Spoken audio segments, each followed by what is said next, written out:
Hello, good morning. My name is Nicole Marchesi and I'm your guide to following your gut. So please bear with me as this is all a work in progress. This is a documentary that's based on my journey following my gut. And it's my intention that by sharing it with you, you may be able to pull something from here that you can use in your own journey, no matter where you're at, no matter what age you are. And maybe you haven't even started your journey, but maybe you'd like to. Or maybe there's something that you've never done that you want to do. Or maybe you just know you're capable of so much more, but you don't know where to begin. I'm hoping that in some way, by sharing this with you now, that this can help you or help someone. And even if this helps one person, then to me, this website and this documentary and this journey has been a success. So a couple of housekeeping items, if you can just bear with me. This is my first video, and if you know anything about me, I'm not exactly technologically inclined. I'm not very savvy with all the computer stuff. So the fact that I've even got this up and running in 24 hours is pretty amazing. So this is under construction, and these videos are intended to be raw, right? I haven't showered, and I have split ends, and I'm broken out, and my nails are peeling.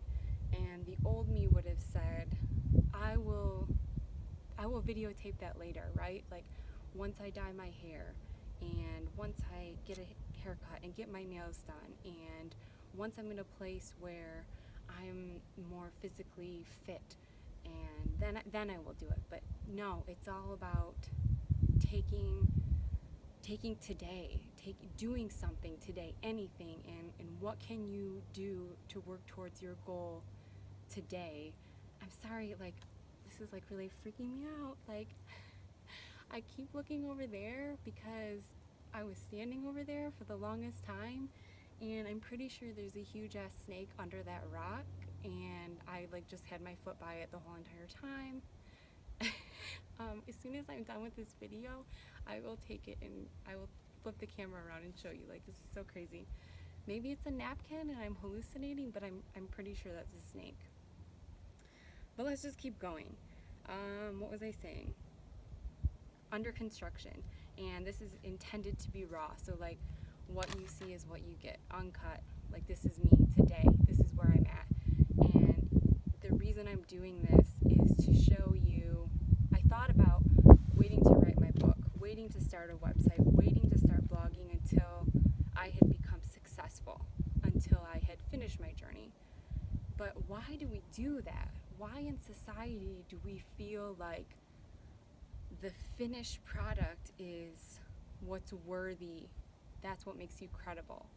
No, I think what is inspiring is the person who gets up and does something, the person who looks and says, like, this isn't my life, and like, I'm gonna do something about it. What's inspiring to me is someone who fails and they get back up, but they tried. And what's inspiring to me is the rawness, the blood, sweat, tears, the just grinding until you get something. I love that. And that's what this is intended to show. In the effort of making this more digestible, I'm going to skip right to where I'm at for the most part. But my background and some of what got me to where I am today is on the about portion of me on the bottom of the website. So let's just jump right in. This really all began about 8 years ago. So about 8 years ago, my family had taken a vacation to Kanab, Utah, where my mother, the animal ambassador, had made us all volunteer at Best Friends Animal Sanctuary. We had to like work with pigs and horses and dogs, and like, it was honestly just like the weirdest thing to do on a family vacation, but we always had so much fun. And like, leave it to my mom and my dad, like, beyond the fact that they provided us with an amazing start to life. They went above and beyond. We always went on the coolest, weirdest family vacations, but those are some of the most memorable moments in my life. So anyways, we went to Best Friends Animal Sanctuary, which is in Kanab, Utah. And on our journey driving through, as soon as we entered Utah and we got into the Red Rock, I felt so alive and so like invigorated, and I felt just so happy, and I felt a special connection.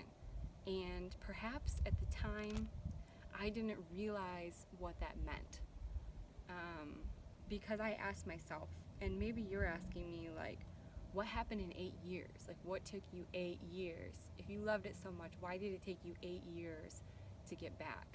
And I ask myself that all the time, and I don't know if I have a definitive answer for you, except I think maybe it was a culmination of things. I think it was being distracted by things that weren't really contributing to my truest potential and my truest desires. I think part of it was that pull of society, right? Like, how many of you feel like maybe you don't agree, but like you feel like I should go to school and I should graduate and I should get married and get a house and have a baby, but like, do you even really want those things? And like, maybe you do, and maybe that's part of your journey, and that's wonderful. And I think that there's so much to be said for parents, especially, to take that on as part of your journey. I think is probably the biggest sacrifice in life. It's such a selfless thing to do, and I love that, and I hold that to a high standard. But I had never really felt connected to that. I had never felt a desire to have a house, or I felt if kids were part of my future, then they'd be part of my future. But there's things that I wanted so badly, and I wanted to travel, and I wanted to go on crazy adventures, and I wanted to do all this stuff. And so I think but I lost part of that somewhere along the way. And that's what I'm saying, is I think I got distracted by society and by things that weren't really important to me. But I don't want to paint a negative, dark picture, because it wasn't. So these last 8 years, my whole entire life has been an enormous blessing. What did they say? A cup runneth over? My cup ranneth over all over the place. Like, I was insanely blessed. I have an amazing family. I had a wonderful upbringing. My parents very Catholic and traditional, and they put me through school, and I've had a car and a job, and I've had amazing friends and experiences, and everything that I wanted to do up until now, I've done, right? So I've gone skydiving, I've gone whitewater rafting, I wanted to buy a bike. Look at that butterfly. I wanted to buy a bike, and I wanted to learn how to ride a bike, a motorcycle. And not only did I learn how to ride a motorcycle, but I bought one, and I owned it, and it was mine for a year. So everything I wanted to do up until now, I've done. And what's also really cool about that is that my parents instilled some things in me that I maybe never appreciated until now. And one of those things was confidence. Never once did I feel like I couldn't do something. I always felt like, yeah, like whatever I want to do, I can do it. So this was never about confidence for me. So I'm lucky in that aspect. And maybe confidence is something you struggle with on your journey. But for me, my struggle was a little bit different. I woke up one day and I realized that I was miserable. I realized that I was in a marriage that I was unhappy with, that I felt disrespected, I felt unappreciated. We had just lost our baby. I had a miscarriage, and that was tough in an unexpected way because, like I said, I never really even thought I wanted kids, so that was very difficult.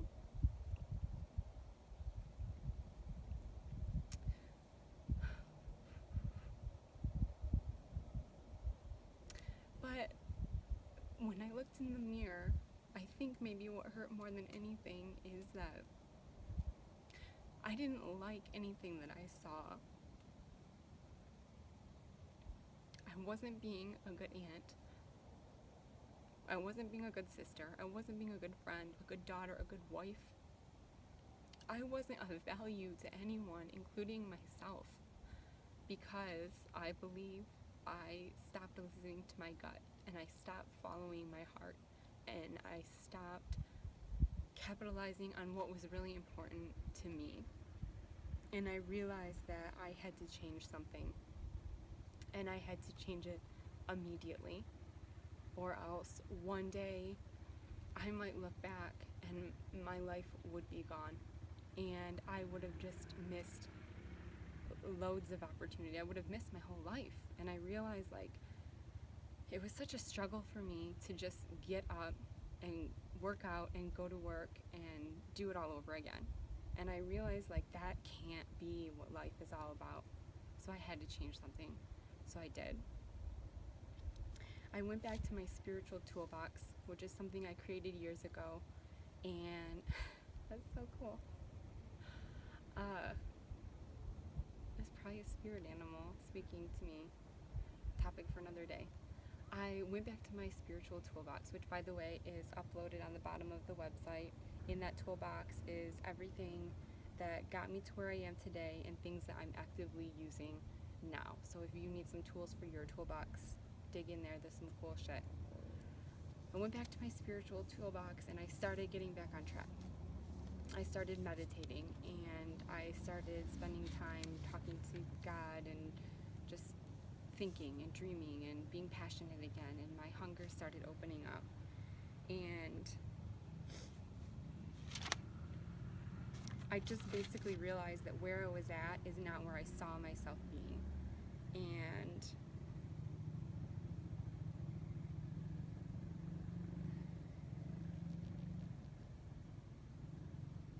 basically, one of the tools in the toolbox asks,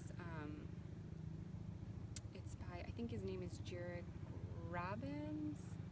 It's about it's his book. You'll see it under books, and it's about living a life that is full of passion and purpose.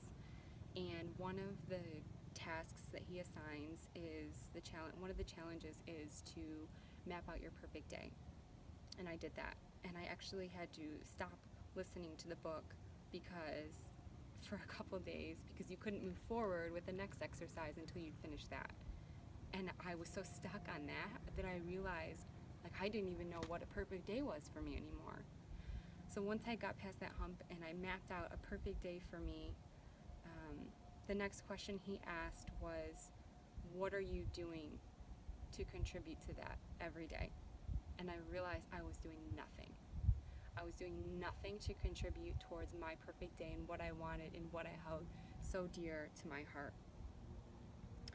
So basically, about 26 days ago, on September 1st, that's where my journey really began. And I had applied for a job in California, because like I mentioned before, I had always wanted to get out of Michigan, travel, see things, do things, meet people, experience new cultures. So I got this job in California, packed up my car, left. There's a bunch of other, like, minuscule details in between, but got in my car and left.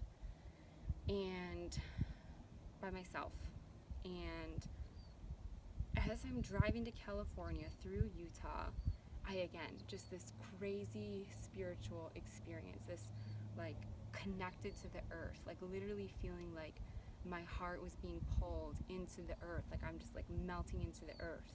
Like, I want to hug the rocks and, like, kiss the land, and I want to, like, pet the animals, and just feeling like I'm born to protect this land, like something I'm supposed to do here and things I'm supposed to discover here. On top of that, compiled with all these crazy spiritual experiences that I went through in a very short amount of time, less than 24 hours, in regards to numerology and spirit animals and orbs, all as soon as I entered Utah. So then the number one gut inhibitor kicked in. And that number one gut inhibitor is fear. And you might be saying, if you know me at all, you'd be saying like, Nicole, afraid? No, Nicole's not afraid of anything. She does whatever she wants. She says whatever she wants. She's strong. She's courageous. And while I may be those things, I've realized a lot of things about myself on this journey. And one of the things I learned is that fear manifests itself in many different ways. And for me, it had been manifesting itself in excuses, right? So like, no, you should just go to California. Like, that is the right thing to do. You have a job there. You have a steady income there. You have health insurance there. If something doesn't work out, you can go stay with your brother. Like, that's the safe thing to do. Well, guess what? You don't win big. You don't experience big success unless you risk big. So, turned around, made it all the way to California, turned around, came back, decided to stay in Utah. No job, no place to live. I'm actually living out of my car. And that's one of the other things I want to talk about, is I want to talk about the fact that I want to talk about what it looks like right now, because part of what this documentary is about is showing you the journey in all of its rawness and all of its realness.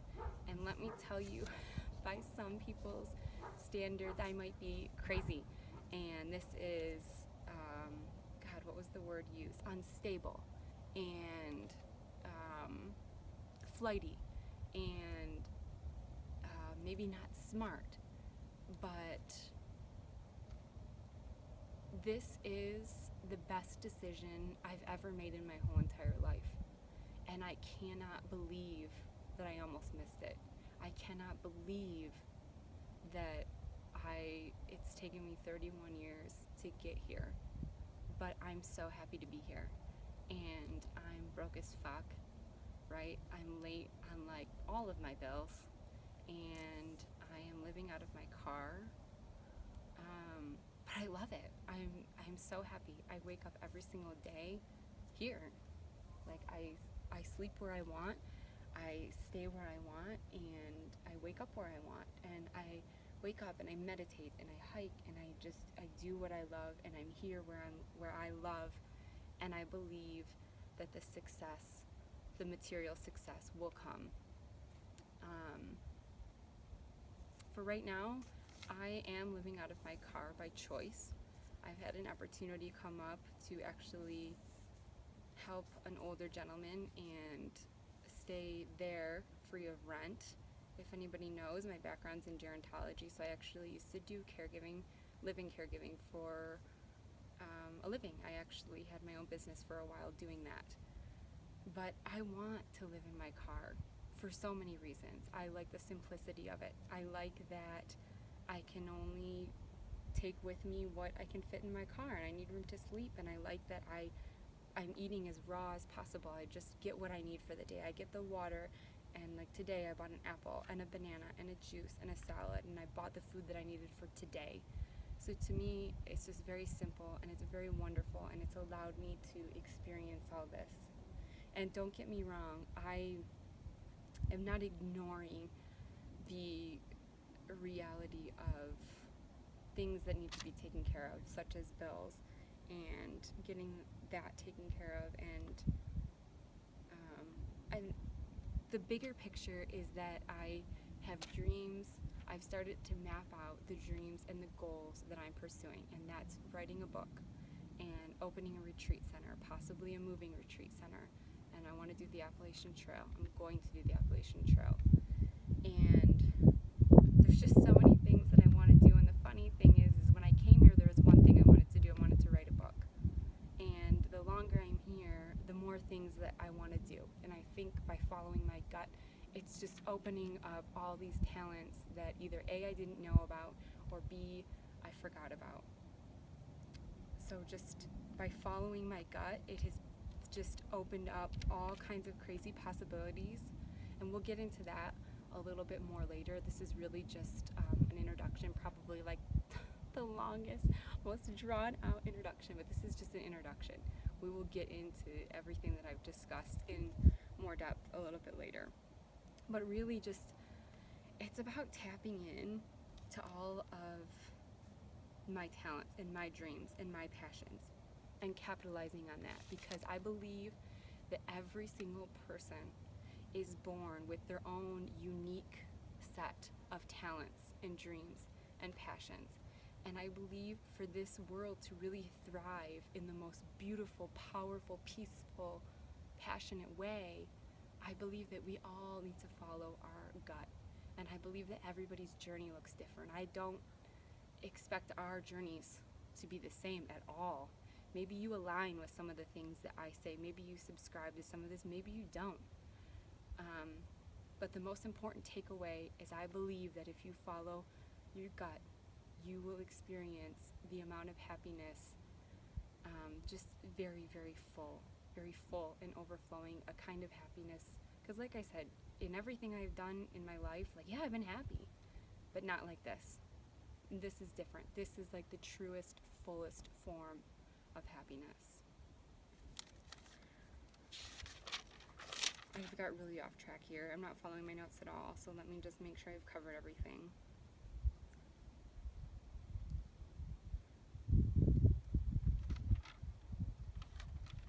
Yeah, so I kind of said this already, but you probably hear people say a lot, you choose to be happy, and I agree with that. I agree that no matter what your circumstances are, you can choose to be happy and positive, and you can choose the way you respond to some things that are beyond your control. But I believe that when you follow your gut, your heart, your God, your spirits, the universe, I believe that when you full-heartedly run into that with everything you have, that is when I believe you experience a completely different type of happiness. And it's different than just being happy, like because I had my motorcycle and I wanted to do that, or being happy because I love my niece and I love spending time with her. This is a happiness that fulfills my soul. And talking about soul, like I said, topic for a whole nother day, but this feeds my soul, and I'm home, and it's just the most amazing feeling in the whole entire world. And I feel really lucky, very blessed to be here, and very blessed to share that with you. At this point, you might be asking, like, she keeps talking about gut instinct. What does that mean? We're going to talk about that on the next episode. In the meantime, I just want to thank you all for listening to my story. Thank you for being open to me. Thank you for supporting me. And I am now sending you vibes of courage and strength. Namaste. And now I'm going to show you that snake. If it is a snake, if it's a napkin, I'm going to feel really stupid. Okay, it's just a rock. Never mind.